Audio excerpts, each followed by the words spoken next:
tantsijad. Esimese kuni teise klassi rahvatantsurühm tantsuga Pliks ja Plaks. Juhendaja Kätlin Merisalu ja Helen Kroog.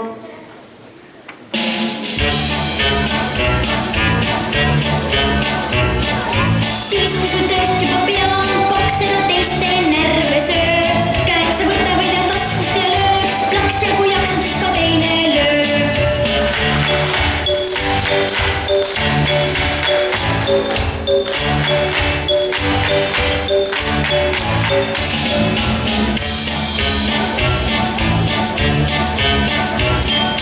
Siis kui sul sõpru on üks või kaks, lööge Plaks ühes koos.